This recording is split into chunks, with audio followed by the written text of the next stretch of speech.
to the Movies to Watch Before You Die podcast. My name is Gab, and I am here with my cousin and co-host, Dylan. And today we are talking about a movie that I absolutely love. Dylan, this movie came out in 2001. And the moment that you suggested that you and I do a podcast about movies, it was the first one that came to my mind. Do you want to comment? I don't know what to say about it. To be honest, I feel like it was, but I didn't even remember it because this was such a movie that was not on my radar. Yeah. I figured. Well, that's kind of, how the reason it came to my mind, because we were talking about having each other watch movies that maybe the other one didn't see, that, we could argue whether or not it was a movie to watch before you die. And this was my golden ticket, so to speak. I love this movie. It represents everything that I love about the early 2000s. It represents my childhood. And that movie is Josie and the Pussycats. Yes, and their music saved me. Yeah. Yeah. I feel like I had seen the cartoon of Josie and the Pussycats as a kid, and this definitely was not as related to the cartoon as I remember it being. No, it's not. Because I just remember the cartoon, they were constantly in like leotards and singing the same, like, Josie and the Pussycats. It was a different style of music that they were doing, I suppose. Yeah. I've actually never seen the cartoon, but I know this has nothing to do with it. I will say, though, I did have the soundtrack. I had the CD. And even to this day, 22 years later, I remember every word of every song. I sat there watching this movie, singing along to every song, every single one. Wow. I love it. And I know that I'm not the only person. Like, I know other... Excuse me, I just burped into the microphone. I'm not doing well tonight, everyone. I know so many other people my age will also know every word to every song. I know it. I will say, during my research, I was shocked at what a cult movie this is. Oh my God. I love it. Anyway, we're gonna get into our opinions. Before we do we want to tell the people why they're listening to us, or do we just want to tell them what this movie's all about? Oh, let's tell them why they're listening to us. Well, okay, do it quick. Briefly say, Gab went to school for acting. She knows the craft very well. I went to school for film and video and know, editing and screenwriting a little bit. And we have done over 40 episodes now, so we're basically podcast experts. And you're going to hear us talk about Josie and the Pussycats, and you're going to like it. So I'm bringing something back I haven't said in a while. Open up your ear holes, because we're shooting sounds in. We're shooting sounds in. Oh my God, it's aggressive. That was too much. Okay. That was a little aggressive, but it's okay. Dylan, why don't you tell the people what this movie's all about? What's this all been about? What am I working toward? You think you know everything about me, don't you? I dive at your bottom. I bloody well ought to. This time I'm going to nail the What's It About segment. So. Okay, is that because you're cheating? No. Okay. Josie and the Pussycats is about, obviously, Josie, Val, and Melody, and their quest to become a big rock sensation, while at the meantime you have Wyatt and Fiona from the music company who are trying to, I don't want to say take over the world, but subliminally control people through music. And how can these two coincide, basically, which eventually they will lead to conflict, and they will not. Didn't nail it. Feel okay about that wasn't it. Great. Wasn't great. It wasn't great. My favorite part was music company. The music company. You mean the record label? Whatever. You know what? The music company. Oh God, my hubris has taken me apart. Read the IMDb plot summary and let's see how bad yours was. Let's do that. A girl group find themselves in the middle of a conspiracy to deliver subliminal messages through popular music. You know what? That could have been worse. But yeah, I suppose you hit the important parts. I could have been way further off. Do you want to hear the taglines? Please. Here, kitty, kitty, kitty. Terrible. They were three small-time girls with big-time dreams. Now, fate is giving the Pussycats the chance of a lifetime. Lame. I feel like that makes sense in a trailer, because you need the movie voice, Don LaFontaine. You need him saying that. Mm-hmm. Did you just flex on me that you know the guy's name? I mean, he's long dead and it's useless knowledge, but he's the guy who, if you've ever seen a trailer where it started with "in a world," it's that guy. Yeah. Yeah. Interesting. Okay. Let me just pick that name up. Yeah. Yeah. Gav, do you want to do a better job telling the people what this movie's about and expand on that a little bit? Yes, absolutely. So, everything you know about the cartoon, leave it behind, because essentially the movie starts out with a boy band a la NSYNC, Backstreet Boys, you name it. And the band is called Dujour, which is, of course, French for. Friendship Are you fucking kidding me? of the day. Okay. I don't know based on how you've butchered other languages in the past if you were serious or not. No, I was quoting the movie, goddammit. Yeah, I mean, yeah, du jour means friendship. Du jour means, yeah. There is a joke about that. But du jour, of course, means of the day. So they are the band du jour, right? They are the band of the day. And they're a boy band. They start asking a lot of questions about things that are going on behind the scenes with their music. And you see the record executive, Wyatt, tell the pilot of their private plane to crash it. So they jump out, the band is in a plane crash, and now the record label is on the hunt for a new band to make super popular. And they stumble into a small town and find Josie and the Pussycats, and they sign them to a record deal without ever hearing them play. Now, we as the audience hear them play and know that they're very good, but they're also playing bowling alleys, and they're really struggling to kind of make it outside of their small town. So they get this opportunity. They go to New York, they make a record, they are all of a sudden the biggest hit. And we find out that that is only because the record label is playing subliminal messages under the music. They're playing subliminal messages such as Josie and the Pussycats is the best band ever. You love Josie and the Pussycats. You need to buy tickets to their concert. But they're also saying things like, you need to buy red Steve Madden shoes. Red is the new pink, blah, blah, blah, blah. And controlling these teenagers through the music. So eventually Josie realizes that this is happening because they start to put subliminal messages in music for her, like, you need a solo career, leave those two losers behind. And so eventually she realizes what's happening, and the band is able to stop them. And I suppose that's all I'll say without giving it away. Yes, obviously we started to get into spoilers and we'll get much deeper into spoilers, but would this be a good time to start talking about our opinions? It would be. So that would make this opinion time. In this critic's opinion, that's just like your opinion, man. Well, I have a right to my opinion, and my opinion is you have no right to your opinion. I will say, and it definitely makes sense when I get to reviews later, that I was thrown at first. This movie has so much product placement. And I'd say for the first half hour of the movie, I was like, boy, what a fucking unbelievable sellout of a movie this is. And then it was hitting me so bluntly over the head that I was like, oh, okay, they're in on it. Okay, it's intentional. Yes. Yeah. And I did feel like brilliant. I was so worried at first that I was like, this can't be unintentional. So I did feel good once it was like, okay, we've locked in here. So let's expand on that, just so anybody who hasn't seen the movie. There is constant product placement. The airplane that they're in is covered in Target. They're all like, it's from blatant advertising to they're drinking Coca-Cola. They are, shopping at certain stores. It's so in your face, every product. It's like the entire movie is a commercial. The shower loofahs are McDonald's toys, for Christ's sake. The shower curtain has McDonald's on it. Yeah. It's a fun fact I was going to get to later, but to stay with the consumer economy tone of the film, there are approximately 73 companies with product placements shown, from logos to actual items ranging in entertainment, electronics, fashion, food, hygiene, and cars. No money was received from all the product placement in the film. Yeah. Yeah, I feel like that was, if anything stands out in this movie, it's that, because they, obviously, I guess it goes to the tone of the movie, but they they punch you over the face with it. Punch you. Yeah. You know what I mean?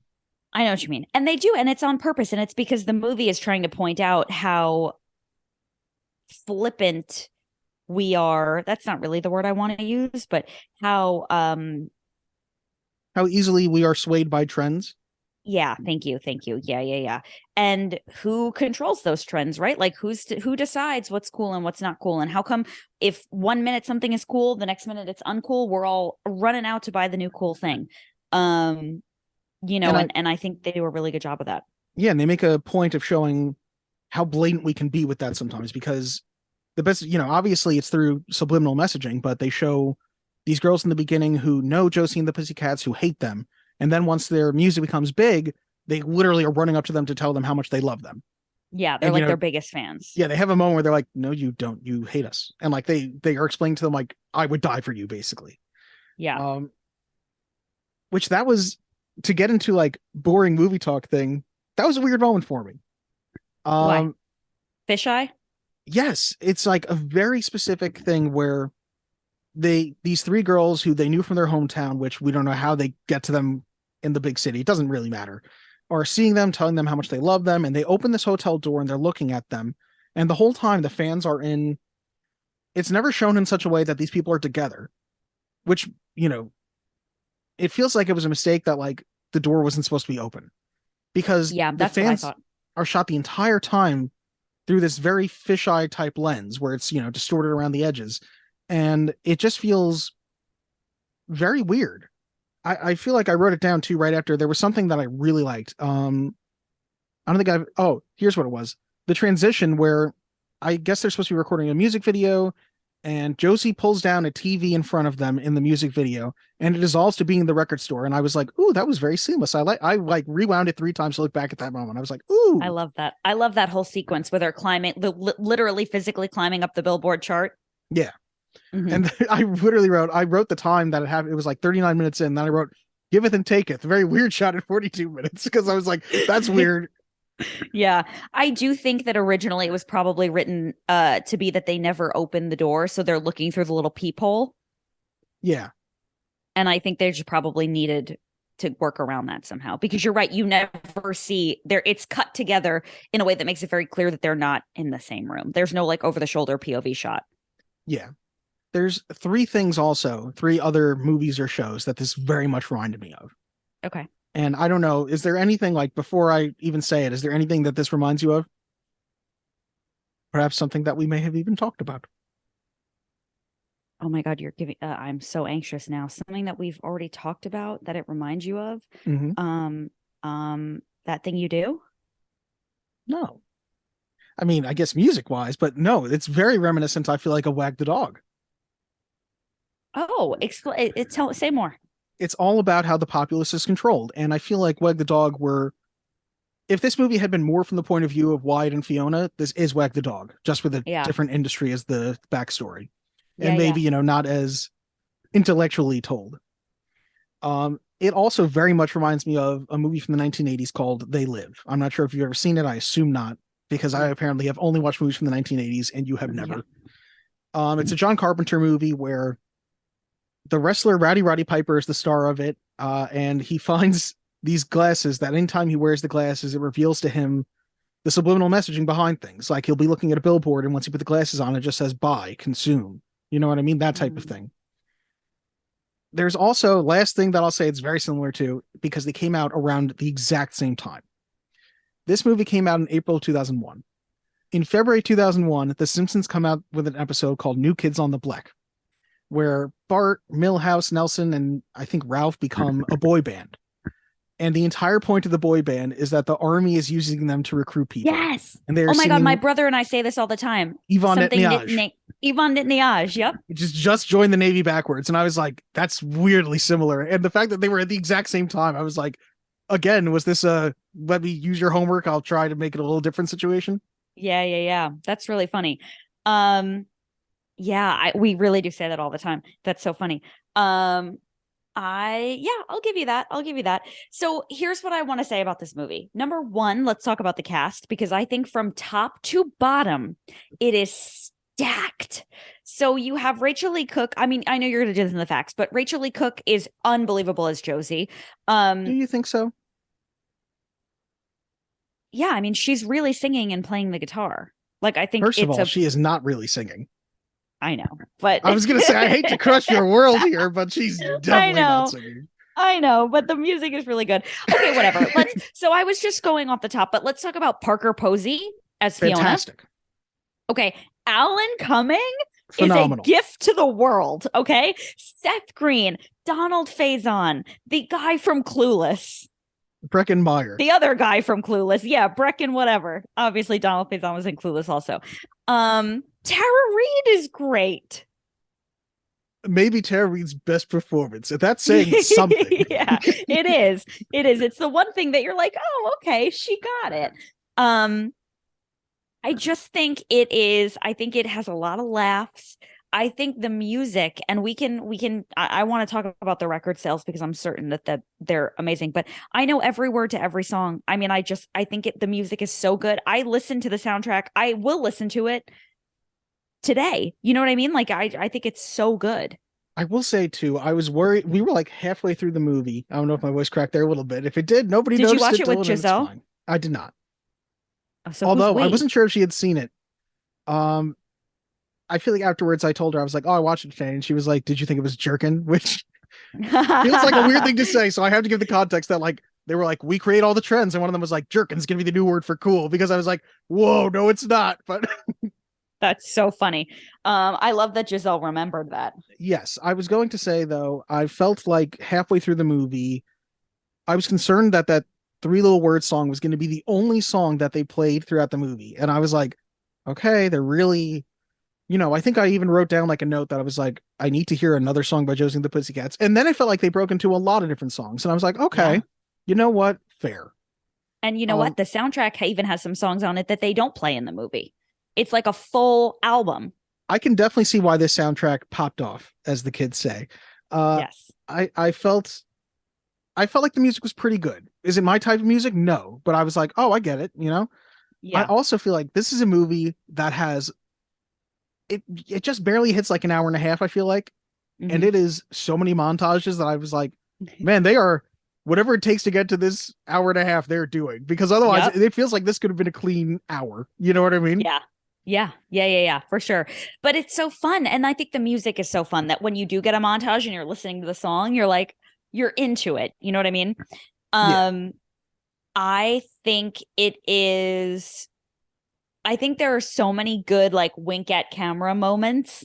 I don't know. I think it's like, we talk all the time about nostalgia, right? And let's just say that this movie is, for anyone who was raised in the early aughts, this is a beautiful homage to that time period. You have Carson Daly, you have TRL, the fashion, just all of it. Even the product placement, it just brings you right back to that time period. And I live for it. Let's talk about Carson Daly, because that scene I oscillated wildly between enjoying and hating. Yeah, same.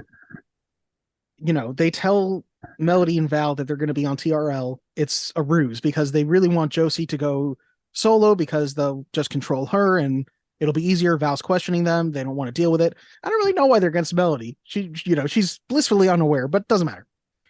They get to TRL and it's obviously, the wall is fake. The cardboard cutouts of people, it's all fake. And then Ari Spears from Mad TV shows up and is just like doing impressions, and you're like, what's happening? Why are they doing this? Then actual Carson Daly is there, and you're like, oh, okay. And he has one line that like he doesn't know how to deliver a line that well, but it's just a funny line. They say something about this is Total Request Live, and he goes, this is not Total Request Live. It's more like Total Request Dead. And you're like, that's so stupid, but I like it. Yeah. Let's talk about the fact that Carson Daly, I'm sorry, were you done? Yeah, pretty much. I was Okay. rambling. Carson Daly, I remember a young Carson Daly being hot, but I watched this movie and I realized that young Carson Daly is just as dad bodily not hot as Carson Daly today. You know what? He was, I don't think he was ever like a sex symbol, but he was an icon at the time. Because that show but was not for everywhere. being attractive. Yeah, that show was super important to me, for sure. That show was super important to everyone. Like, I didn't even like current music, and I still occasionally watch TRL. You know what I mean? Yeah. Let's talk about, there is one scene that we watched, or obviously we watched, it was in the movie. I'm sorry, I'm very tired today. There was one scene that as we watched it, I felt like I immediately got PTSD. Like, I remember being a young kid. So my parents actually took me to see this in the movie theaters because I was supposed to go with my friends and they like bailed on me. So my parents took me. And I remember my mom saying to me at one point, like a couple weeks later, like, I had to do something for my dad that I like didn't want to do. And my mom was like, he went to see Josie and the Pussycats for you and he didn't want to see that. And I remember thinking, who in their right mind wouldn't want to see that movie? It's the best movie ever. And I really couldn't wrap my head around the fact that my dad didn't want to see it. But I remember being in the movie theater. This is 2001, so I'm 9 years old. That was math. 9 years old. And I remember hearing Fiona have the conversation with Josie about how much they weigh. How much do you weigh? And she's like, 118. And she's like, oh, I'm 115. I weigh 3 pounds less than you. Ha ha. And then she goes to eat a potato chip and she looks at Josie and puts it down and goes, I'm a pig. And like, all of the sudden we're watching this and I'm like, oh my God. I remember being 9 and being deeply affected by that. And I assume a very negative way. Yeah. In a very negative way. Yeah. There's a couple moments like that in this movie, I feel like. I just like was flooded with this like memory of feeling very self-conscious at 9 years old and kind of like coming back to that moment over and over again. And this is a movie that like when my, family would go to like Blockbuster or Hollywood Video, I would rent for like the weekend and watch like 7 times, There's a couple moments like that. And, there's a line that I feel like should be what the movie's about, where it's what's good for the economy is good for the country. And I was like, ooh, okay. I do feel like that's sort of what they feel like the movie is about. It's just saying like, whatever it takes to prop up the economy. And then at some point it becomes more about like, I guess for Josie and the Pussycats, it's more about be who you are. And I guess because they want to nail that down at the end, we have to make, spoiler, Fiona and Wyatt into like, we have to make sure that people know they're stereotypically ugly in some way. And it feels a little gross because it's like, it would have been fine if Fiona, for no reason, is just very self-conscious. Yeah. It brings me back to a Batman the Animated Series episode, Gab. Yes, I see your look of disappointment. There is a villain, I think, Calendar Girl, something like that. She's a former model who, like, you assume she hides behind a mask and she's been taking hostage the people who ruined her career, yada, yada, yada. At the end, the mask gets pulled off and she's like, don't look at me, I'm hideous. And she has like a nothing scar on her face. And I think Batman says, that's not what she sees. All she sees are the imperfections. And it feels like, in a gross way, this does the opposite of this, where it's like, haha, look at their imperfections.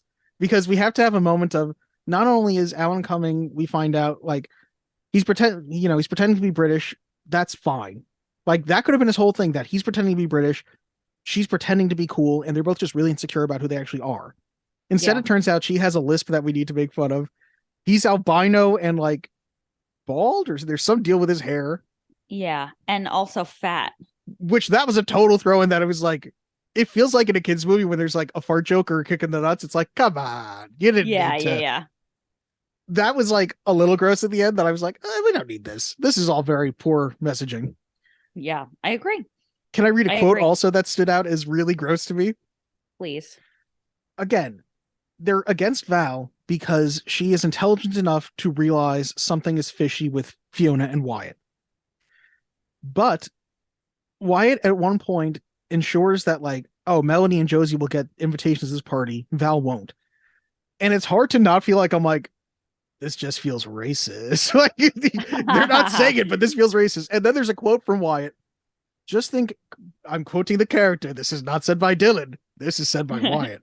Yes. Just think Christina Aguilera times 3, except one of them is incredibly tan.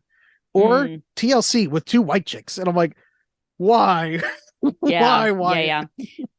Yeah, it's so interesting, right? Like, all our conversation around all of those things has changed drastically. But I think the bigger point here is that it's almost more interesting if Fiona and Wyatt are just deeply insecure, as opposed to actually have these like flaws that are so obvious. You know what I mean? It would have made them much more interesting as characters if there's like, if they were just really insecure as kids about themselves, and they grew up to be, Parker Posey, who's incredibly powerful as Fiona, and Alan Cumming, who's incredibly powerful as Wyatt, and they just still can't shake that feeling.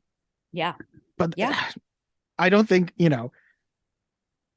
it's an interesting thing. It's a cult classic. When you revisit something you watched as a kid, you find ways to find more depth in it than there necessarily has to be there.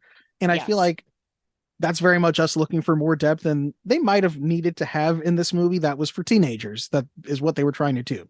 Much in the way that I'm going back to Batman the Animated Series and being like, think of how depthful that moment is. And it's like, yeah, you can read into it that way. I don't think they like explicitly needed you to see that when you were, 13 years old or however old you may have been. Yeah. I will say though, uh-huh. those two are the MVPs of the movie for me. Oh my God. Yeah. For sure. I think that, damn it, what was I going to say? Oh, I think that the love interest thing with Alan M and Josie, Alan M is like the guy from her hometown who tags along, and at the end he admits he loves her and she loves him too, I think was super unnecessary. And I actually think it would have been a much more powerful story about strong, successful women if we didn't have that. I assume it is just because Alan M is a character from the comic books and the cartoon. Yeah. But boy, is that a useless character. Like in this movie, again. But then if you get rid of Alan M and you get rid of some of these montages, this movie's coming in at a cool 45 minutes. Yeah. 100%. They are stretching with Alan M. This could have been a nice short film. Yeah. But I just like, let me ask you this. Did you laugh? Like, was it an enjoyable hour and a half? There's a couple laughs. I wouldn't say there's any like belly laughs in here, but there's a couple of like chuckles and like, oh, I recognize this. Mm-hmm. Again, another one where I was so heavily thinking of the Simpsons episode is Agent Kelly, who's, the government agent who was working with Fiona to subliminally attack the minds of the youth, says that they're just going to take the fall. And like, he just gets off scot-free, which is, I'm like, okay. And he says subliminal messaging works better in the movies anyway. And a big text comes up on screen that says, Josie and the Pussycats is the best movie ever. Join the army. That was the moment that I was like, I have to look up when these two things were released with The Simpsons, because I was like, it's so dead on the same. Yeah, that's really funny. I wonder if something happened in the world at that time or shortly before that time that made that concept so popular. If I had done more research, maybe there was, but I don't know. Yeah, that's all right. I did also feel like, in the spirit of Wag the Dog, part of me thought maybe it's interesting. And obviously they wouldn't have done this because the soundtrack is, I think, crucial to the success of the movie. I think the soundtrack's the only successful thing about the movie, in terms of like long-standing to the public. But it would have been very interesting if it had played it more like Wag the Dog, in the sense that in the movie Wag the Dog, they talk about the president and they talk about politics, but we never hear the president speak, not once. And part of me thought, wouldn't it be interesting if we never even actually hear Dujour or Josie and the Pussycats play anything? We just see people like putting on headphones and saying like, oh my God, their new song is amazing. Part of me is also like, if they did that, would I just be like, how fucking lazy were you? But I was like, that might be cool. It might be cool if all we heard was the subliminal messaging and we didn't hear the music. But I feel like even that seems lazy, because this soundtrack is so good. And honestly, like, let's talk about, okay, so the soundtrack it just says Josie and the Pussycats. It doesn't say like music from the major motion picture. It is designed to look like you have bought the Josie and the Pussycats CD that everyone is freaking out about in the movie. And the first like 12 tracks or so are Josie and the Pussycats. And then there's, I think, 2 or 3 bonus tracks at the end. And they're all the Dujour songs that we hear. And Josie and the Pussycats is like a pop rock sort of like chick Avril band Lavigne mixed with Blink 182. Yeah. Like very like girl power rock music, but very much pop. And Dujour is very much like your typical boy band. And even the way that the boy band music is written is just so perfect. And it's so different from the Josie and the Pussycats songs. Like, they just nail it. They fucking nail it. I kind of wanted there to be more Dujour. I know, me too. Because at first you're like, okay, this is kind of stupid, with just like, they're just saying Dujour means this, Dujour means that, which I feel like the one that stands out is, I feel like I saw the most of the clip going, Dujour means friendship. So I just keep thinking of that now. Yeah. But I did love their plane is going down and you hear them go, Dujour means seatbelts, Dujour means crash positions. And I was like, okay, you got me. It's so good. It's so good. I also love that they have their like big hit right before they all go down in the plane crash is a song called Backdoor Lover. And it is so funny and so like, as a kid, like I didn't understand it, but now I'm like,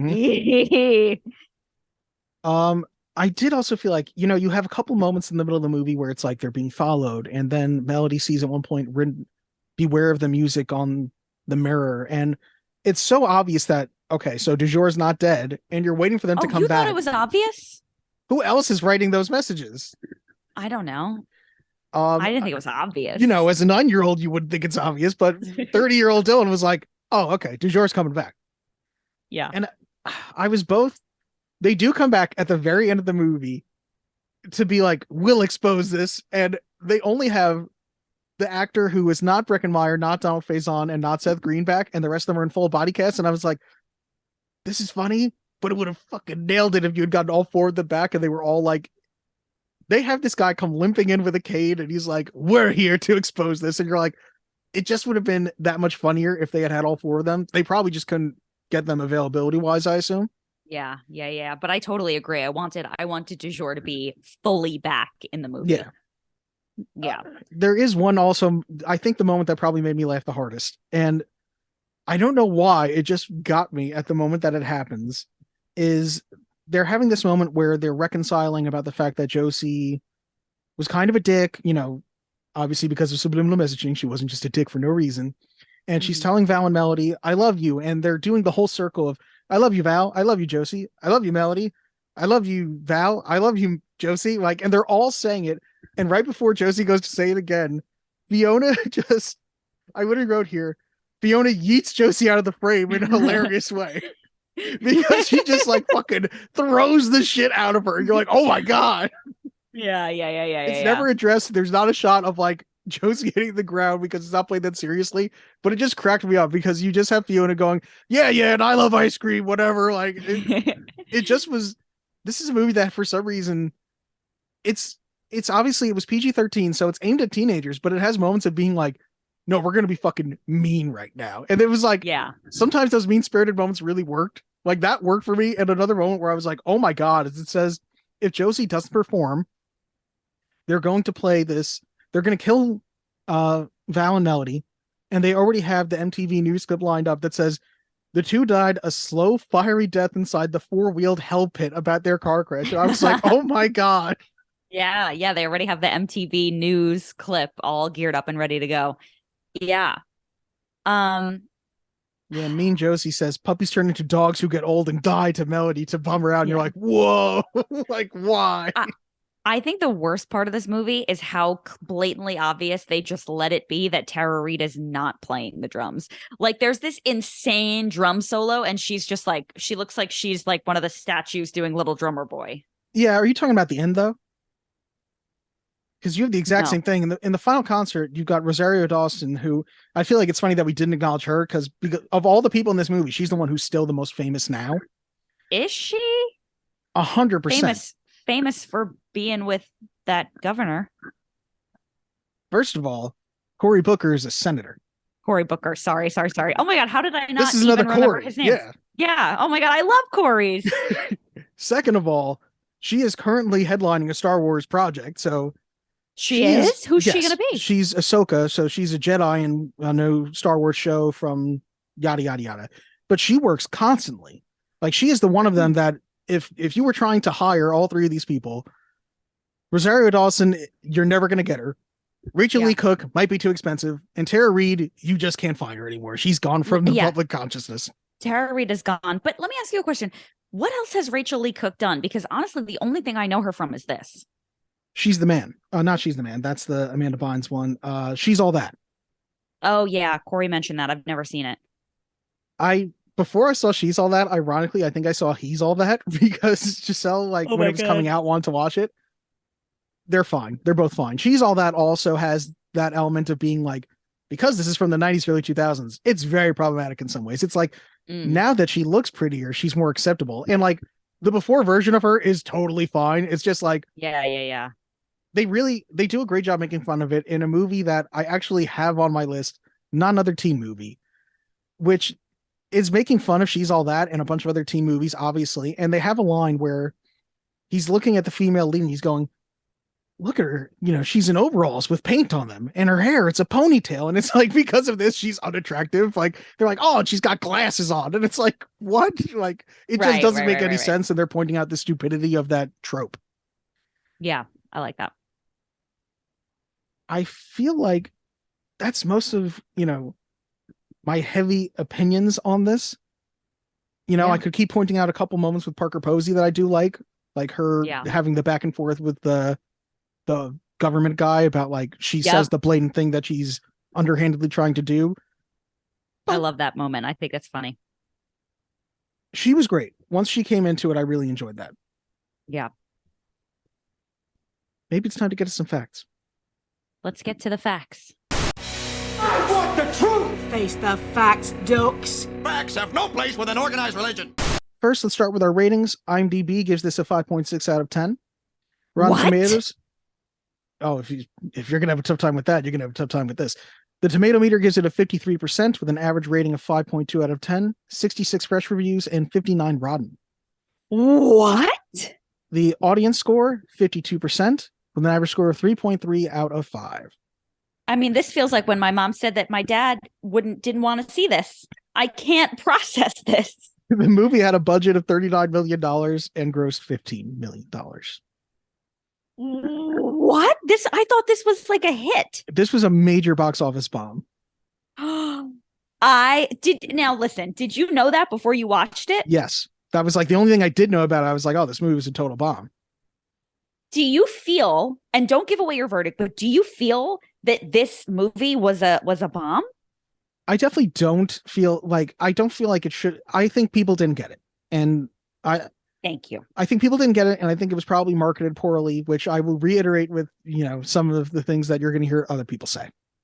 All right, go ahead. So this was directed by Harry Elfont and Deborah Kaplan, who also directed Can't Hardly Wait, 2 episodes of Mary and Jane, and 12 episodes of Liza on Demand. It was written by Harry Elfont, Deborah Kaplan, and Richard Goldwater, who also wrote A Very Brady Sequel, The Flintstones and Viva Rock Vegas, and Maid of Honor. Okay, so fun fact about Viva Rock Vegas. Okay. We saw that, me and you and Zach and my parents, and my mom had Mocha in her bag. Mocha, which our was little your dog. Pomeranian. Yeah, who was inbred. Yeah, I have no memory of that. Yeah, we saw it. I just remember being very worried about the dog. You know what? I bet it was absolutely fine. Like I could not imagine Mocha being upset in that situation, really.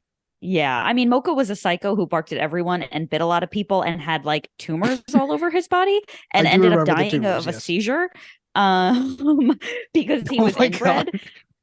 But yeah, it was the laughing after seizures that got me there. I'm like, oh Jesus. Well, I remember going home. Like, obviously, I didn't live at home anymore when he died, but he had a seizure, and you just heard like thump, thump, thump, thump, thump, and my dad was like, "That's the dog falling down the stairs." Oh, poor Mocha. I know, but he was a dickhead. Remember what a terrible fucking dog he was? It wasn't his fault that he was a dickhead. Yeah, it wasn't his fault. He was fucking crazy. But yeah, he was not well. Anyway, that was before we knew he wasn't well. We had probably had him 3 days.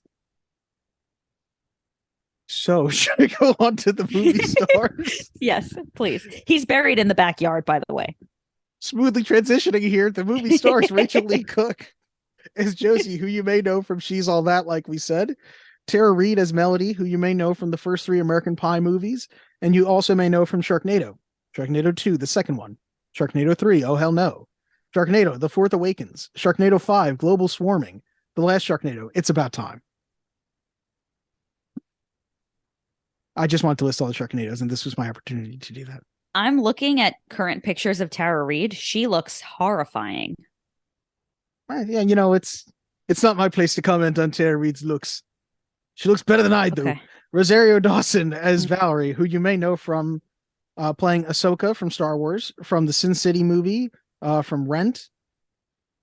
She's done a bunch of other stuff. I can't believe Rosario Dawson's the one you're like, Rosario Dawson, what's she from?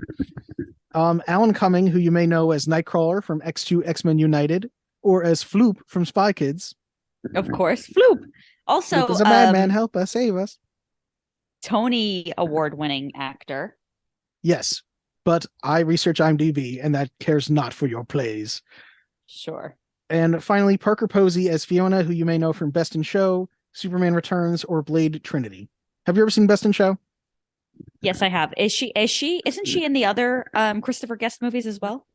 Yes, she's in most of them, but I didn't want to just list those Christopher Guest movies, but she's great. My favorite of hers is it Waiting for Godot. Waiting for Guffman. Waiting for Guffman. Thank you. Where she does the monologue. I actually used that monologue to get into college. I absolutely love her in Best in Show. Her and her partner, who are obsessed with the toy for their dog, the Busy Bee. Yep. It's so good. She's amazing. All right, let's get to some reviews. The critics' consensus. Okay. This live-action update of Josie and the Pussycats offers up bubbly, fluffy fun, but the constant appearance of product placement seems rather hypocritical. Which is the first, Come on. Oh, they definitely didn't get it. Roger Ebert from the Chicago Sun-Times gave this half a star. Josie and the Pussycats are not dumber than the Spice Girls, but they're as dumb as the Spice Girls, which is dumb enough. Shots fired by my feelings. Yeah. Caroline Westbrook from Empire Magazine. While this may not be high art, this is still one of the most consistently entertaining films you're likely to see all summer. Thank you. Susan Loshnia. It's like a WLOSCCZYNA. Okay. From USA Today. The concept is so hypocritical, it's like Britney Spears calling Christina Aguilera underdressed and overexposed. These are the most snippy reviews I feel like I saw. Like, I was like, oh my God. But also, like, how could they possibly not see it? It feels like a lot of people at the time did not get it. It's like when I talked to you about RoboCop.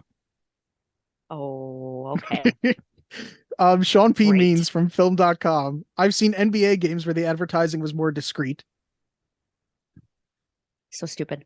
And Bruce Westbrook from the Houston Chronicle, a cautionary, almost sci-fi stab at how hollow our consumerist society can become. Yes. You can definitely tell like who got it and who didn't. Again, because I guess of how cult classic this movie is, I actually have a lot of facts. Okay. So some more fun stuff. Tara Reid called it her favorite movie she's done and thinks it was ahead of its time. Rosario Dawson also said the same thing. She found it to be ahead of its time. Yep. At the end of the movie, something we forgot to point out is that there are bloopers, and I miss movies doing bloopers at the end because that was maybe my favorite part of the movie. Oh, it's so heartwarming.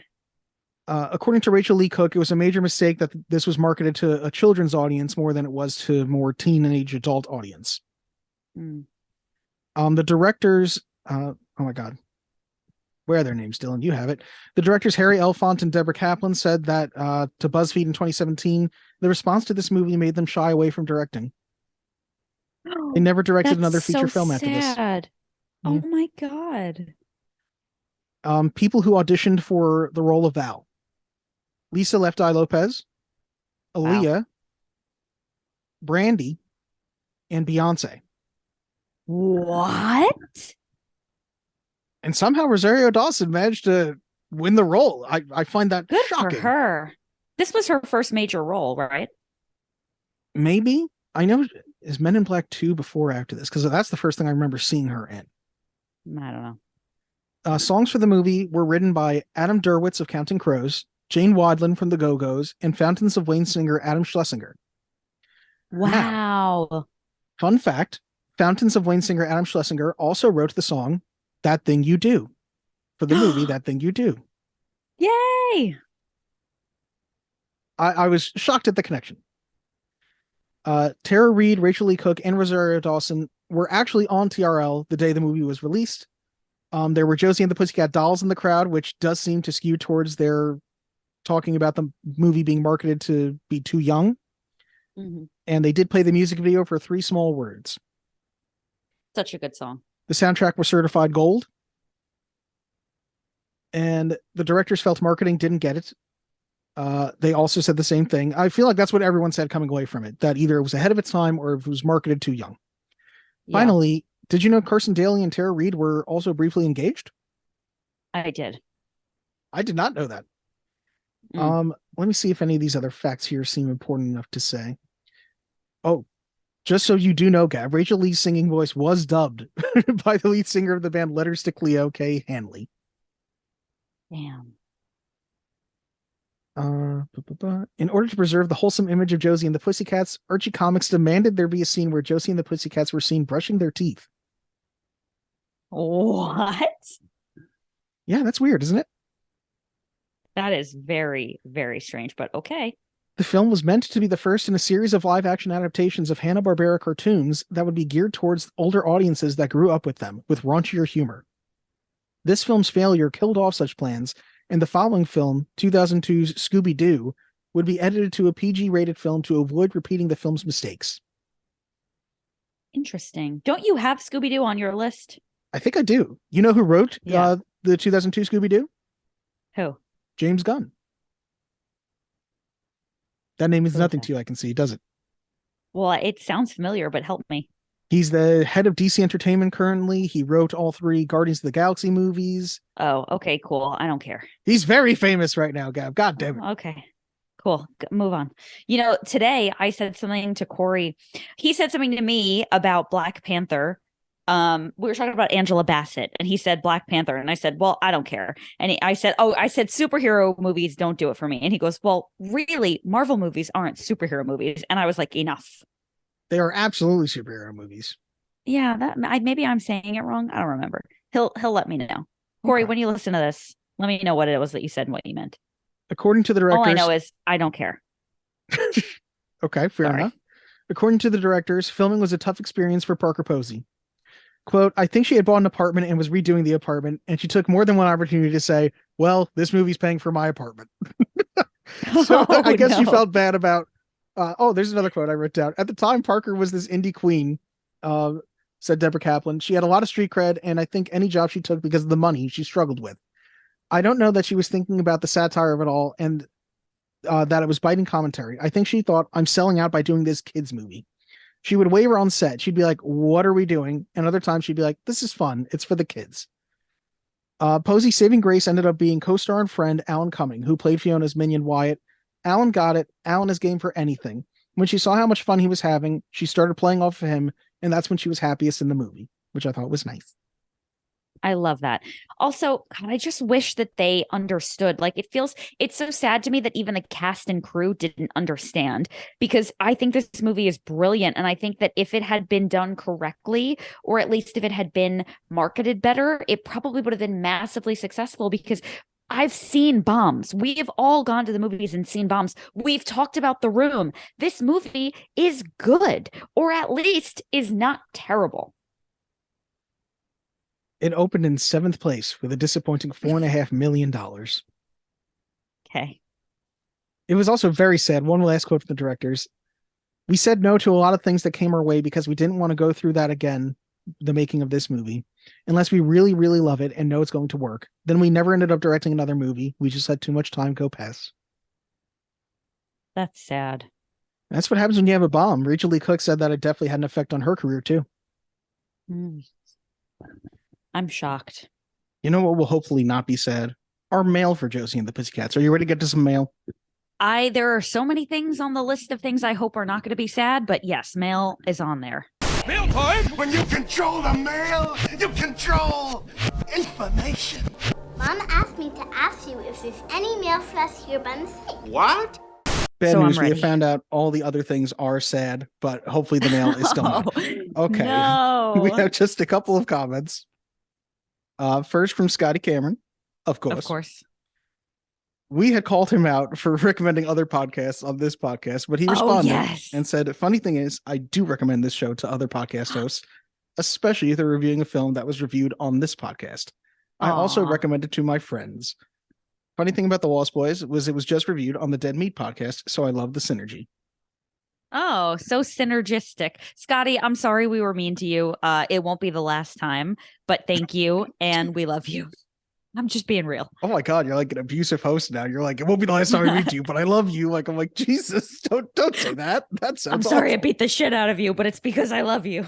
Oh God, oh no, I don't like this dynamic. Sorry. Okay, moving on. Why don't we just move on to the second Scotty comment?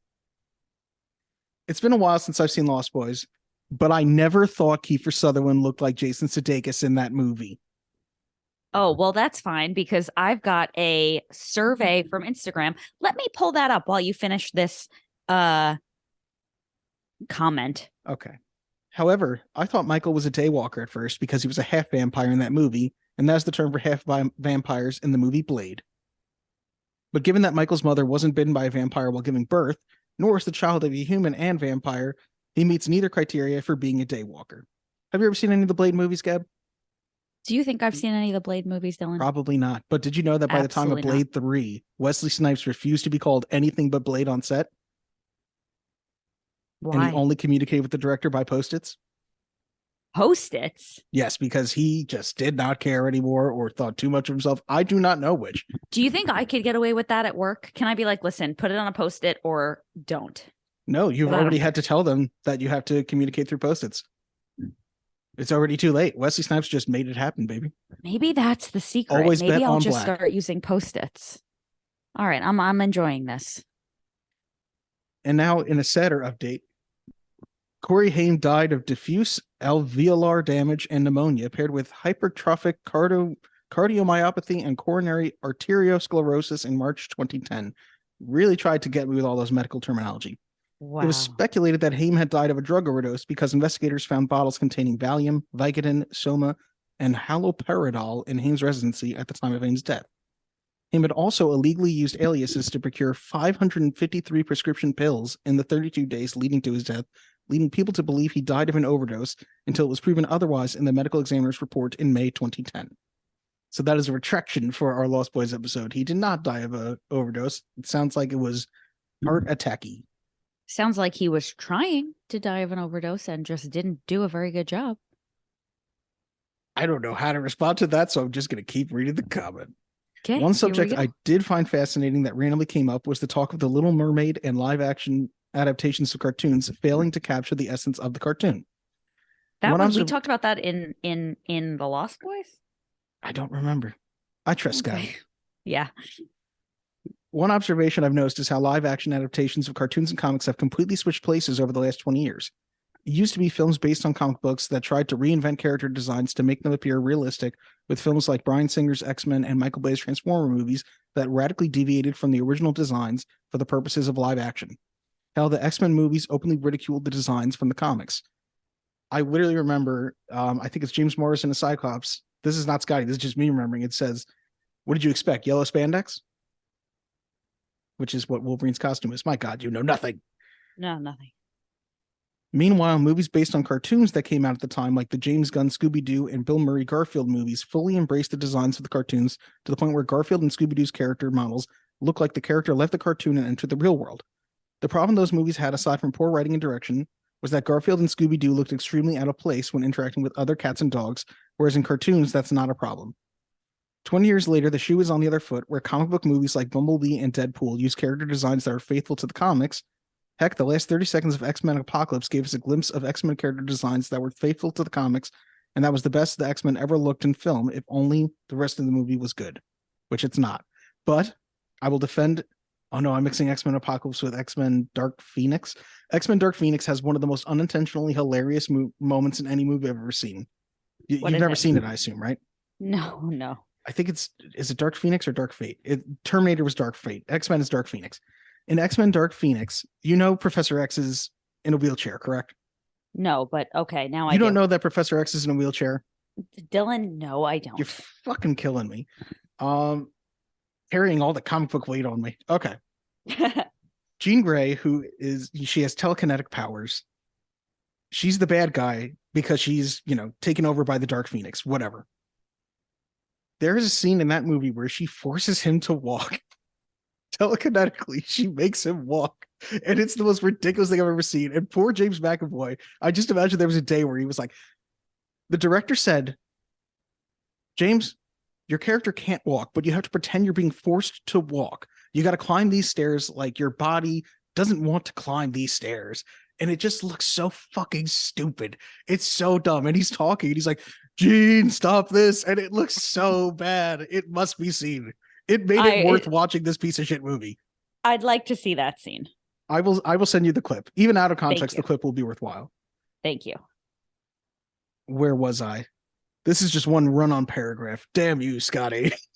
Oh, God. The Grammarly thing doesn't paragraph your thoughts. Okay, here we go. Meanwhile, films like Little Mermaid and Jungle Book are running away from cartoon designs in pursuit of realistic-looking designs that just look ugly and lack the charm of the cartoon. Baloo in the Jungle Book is not comforting to look at and the bare necessities number in the live action film is missing all of Baloo's absurd antics that made the sequence in the cartoon so fun. The live action version is just Baloo singing to Mowgli while floating down the river, which is Mowgli? Mowgli? Yeah. All right, fuck off. I'm sorry I didn't remember. You don't even know that Professor X is paralyzed. Get off my back. You don't know Mowgli? What do you I haven't watched the Jungle Book since I was like 5 years old. I'm sorry. For me, the bare necessity right now is to get you off my ass, okay? The live action version is just Baloo singing to Mowgli while floating down the river, which is just, I don't know, underwhelming. It just goes to show that cartoons weren't meant to be made into live action films or shows the way other mediums are. I mean, could anyone imagine a SpongeBob movie made in the same vein as Lion King? Just imagine how awful Mr. Krabs and Squidward look in that. That's all, folks. Honestly, he's not wrong, Dylan. He's not wrong, Gabe.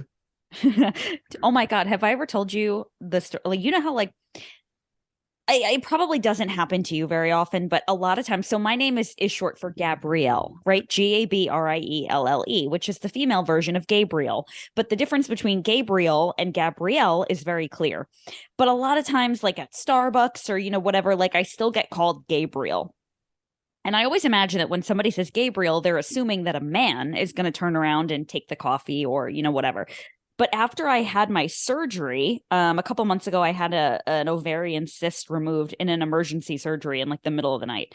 And so I had to go to the gynecologist for follow-up appointments just to like make sure my ovary was still hanging on. And every time I would go to the gynecologist, which is where only women go, the fucking receptionist always called me Gabriel. And I was like, bro, this is the one place where I am definitely not a Gabriel. It is 2023. There could be a trans man named Gabriel. A trans woman. Trans woman. No, a trans man. Someone who is masculine identifying now who was born feminine.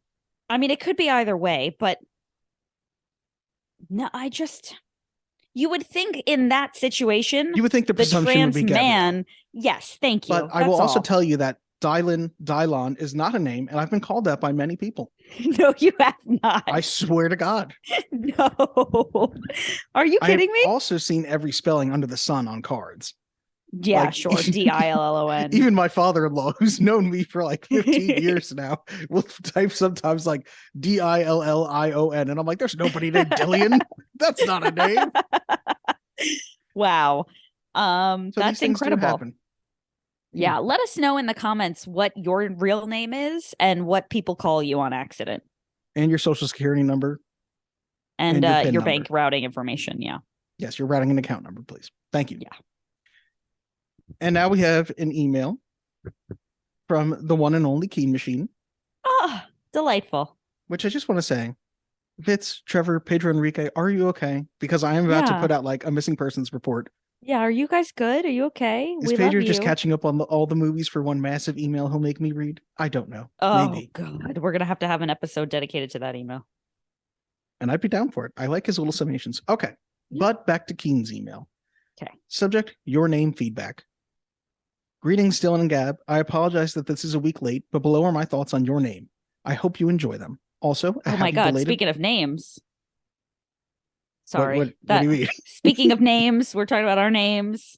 He said your name. No, he didn't say my name. He said your name is in the movie. Okay, I regret even saying anything. Come on. You can't go along with my little Abbott and Costello bit even a bit. Whatever. Oh, let's go. Also, happy belated birthday to Gab and a very merry unbirthday to you, Dylan. Aw. The fuck? Dylan, it's almost your birthday. Your birthday's coming up quick. No, it's still a ways away. Well, by the time this comes out, this comes out in 2 days. It'll still be a ways away. Oh, the time-space continuum when you podcast. I'm very thrown off by things. Okay. Your Name was an excellent film. While I anticipated it to just be a Freaky Friday but anime type of production, I was pleasantly surprised by the originality and twists and turns. I did not see the time gap reveal coming, and discovering that our female protagonist had been dead for 3 years genuinely staggered me. I appreciated that they addressed details such as why they couldn't reach each other via phone. While our side characters don't get much of a chance to shine, I enjoyed that they felt natural and all played an important purpose. Pause. Shout out. Remind me why they couldn't contact each other by phone. Each time they tried to call each other, it didn't work. The phones wouldn't work for them. And obviously, we now know it didn't work because, space-time continuum. Yeah, but I could have called you 3 years ago. No problem. Okay, I don't want to talk about this. Finish reading the email. We'll never get past this. You are very confused by multiverse and time travel, and all these things are very hard for you. It's so true. Shout out to these friends who blindly go from Tokyo to the countryside with their crazy friend who says he's been having lucid dream swaps with a random girl and needs to find her. I think I'd have maybe called in sick for that one, if I'm being honest. By the time of the meteor's arrival, for the second time, I was anxiously anticipatory right alongside our heroes. I applaud the subtle ending of the film, which left the future of their relationship up to the imagination. Are they lovers? Dear friends? Will they ever remember their initial connection? It's up to the viewer to fill in those gaps. I must say, I didn't find the time gap nearly as confusing as Gab did, but I did find the extended attempts to explain it to her very amusing. While I am deeply saddened to hear Gab's detestation. Ooh, Mr. Fancy Pants over here. SAT words. Keen, what did you get on your SATs? Let us know. And your social security number and bank account numbers. While I'm deeply saddened to hear Gab's detestation for the art of animation remains unvanquished, I can rest assured that Dylan has not yet lost hope. Don't forego any future animated films. I'm sure there's one that can finally qualify as a movie to watch before you die somewhere. Oh yeah, and I've never heard of this weird vampire teen gang movie, so I have no thoughts on that. I hope you enjoyed this novel. Sequel coming July 2023. Keep it keen. Aw, that was very cute. Yeah, listen, whatever. I thought it sucked. See, I feel like slowly the mask is coming down. In front of Giselle and Z, you were like, oh, you know what? It's not bad. I might give it another chance. Then last week you were like, I didn't love it. And now you're like, fuck that shit. I just like the longer that we are away, like the longer it's been since I've watched it, the more confused I am. And I just like, I don't know. I don't care. Okay. I do think if you ever watch it again, maybe you'll understand it more deeply, but I do not expect that. Well, I did just have a conversation with Corey about how on Thursday mornings when he goes to work, I just sit waiting for him to come home. And I like don't want to watch TV because all the things I want to watch are things we watch together. And I have plenty of work to do, but I'm avoiding doing it. So I just kind of sit there. So maybe one of these Thursdays, I'll give it a rewatch. And you'll have to let me know if you do. Or you can watch one of the movies that I always recommend to you that I don't feel is qualified for this podcast. Maybe. But let's not have the viewers sitting and waiting when they need to get to our verdicts for Josie and the Pussycats. Wait! We got to talk about this poll. Oh my God, the poll that we never got to about the Jason Sudeikis and young Kiefer Sutherland. Do they look alike? I said Keither. Okay, so I had a total of too many votes for me to count, but I'll tell you what, 37% of people, 37% said no, they don't look alike, but 63% said yes. That is a total of 16 people for no and 27 people for yes. Mm-hmm. I'm betting that the people were biased, but that's just my point of view. How? Through knowing you, Gab, and knowing what you wanted. Nobody gives a fuck about me. Did you or did you not make a separate Instagram post about me saying that you were wrong in saying it? And look at how similar these two people are. I mean, when you're holding your phone up sideways for me to see, so I've just got my head cocked like I'm a curious dog right now. Oh, it went away. Look. They look exactly the same. Kiefer Sutherland at that age could have been Jason Sudeikis at that age, and I will die on this hill. Anyway, listen, Josie and the Pussycats. Now we'll get back to Josie and the Pussycats. Do or do not. There is no try. The guilty will be punished. Sentence is death. I'll go first. I love this movie. I think it is an easy way to spend 90 minutes. I think the soundtrack is phenomenal. And I think anyone who is from the early 2000s, anyone who grew up in that time period of TRL, it is just a beautiful homage to everything that was being a teenager at that time. And I loved it as when I was 9 years old in the movie theaters with my parents, and I love it now at 31. Dylan, what say you? I will say, I do my research, I watch these videos and stuff, and I'll put a video in the description of a YouTuber who's calling this the greatest movie ever. And I feel like this person almost convinced me. I was like, wow, they really love it. And like they were just like, don't tell me about The Godfather. I don't give a shit. Josie and the Pussycats is the greatest movie ever. And I finished that video, and once the effects of it wore off, I was like, no, it's not. It's do I think this movie deserved to be a total box office bomb? No. Do I think it should be a cult classic the way it is either? Not really. Like I said, I think it's not as effective as some other movies that do a similar thing, like Wag the Dog or They Live. I don't know. Maybe you'd watch They Live and be like, that's stupid. Definitely not a movie to watch before you die for me. I'm sorry.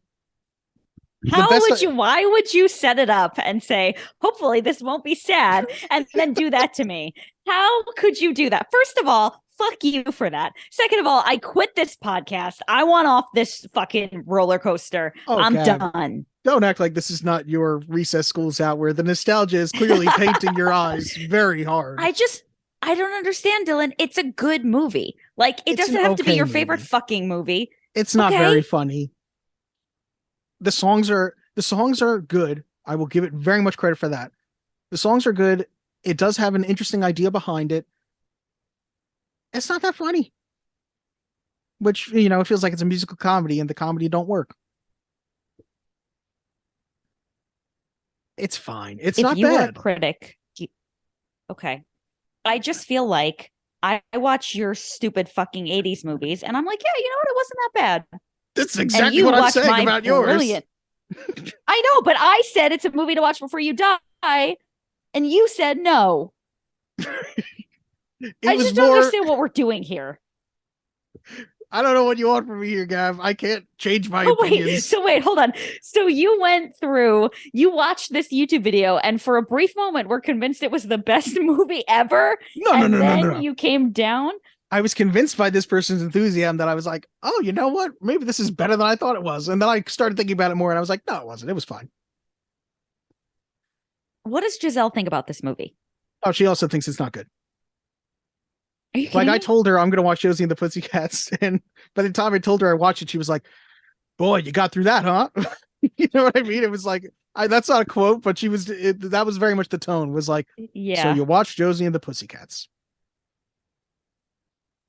Well, you know what? She was gung-ho to watch Lizzie McGuire.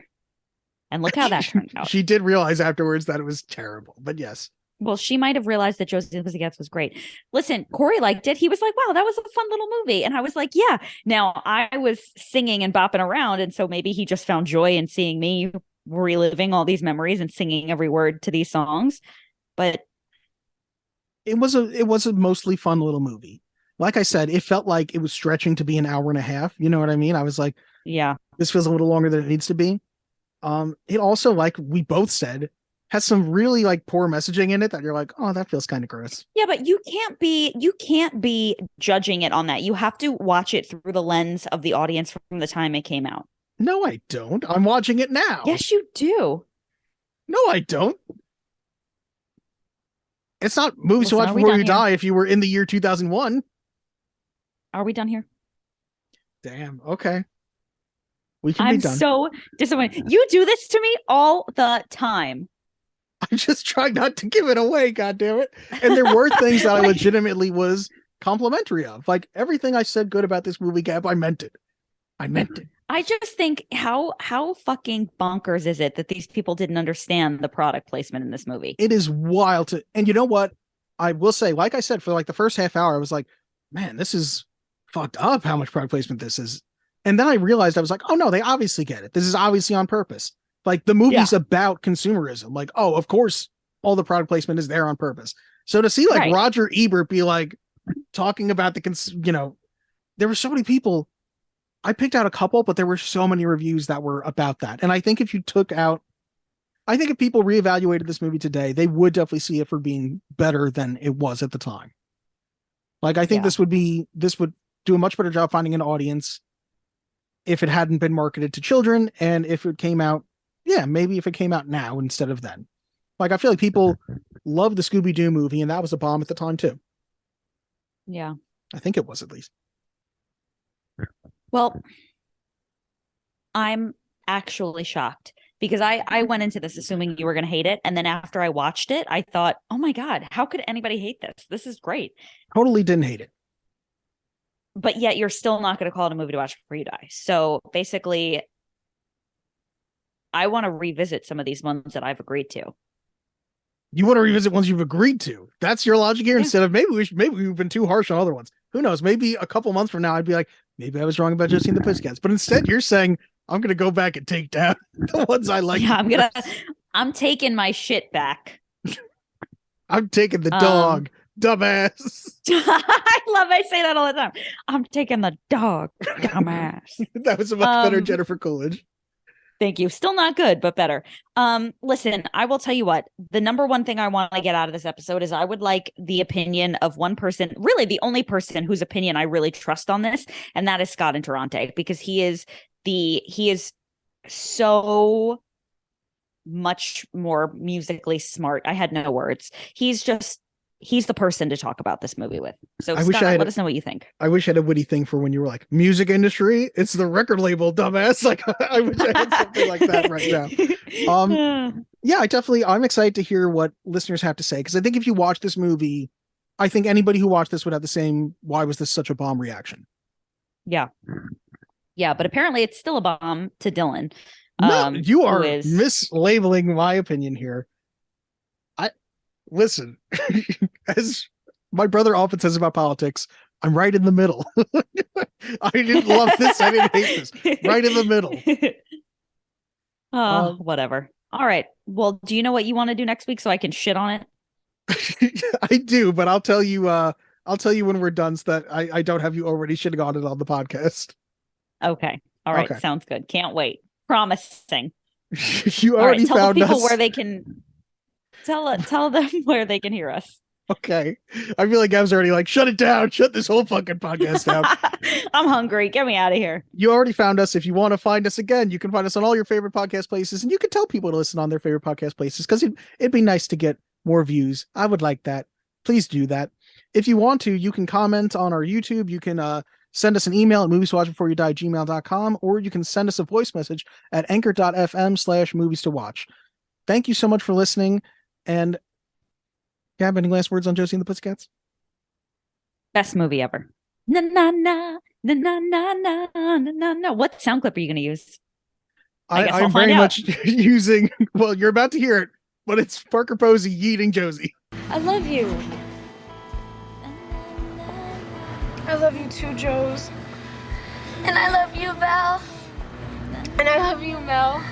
And I love you, Josie. And I scream, you scream, we all scream for ice cream.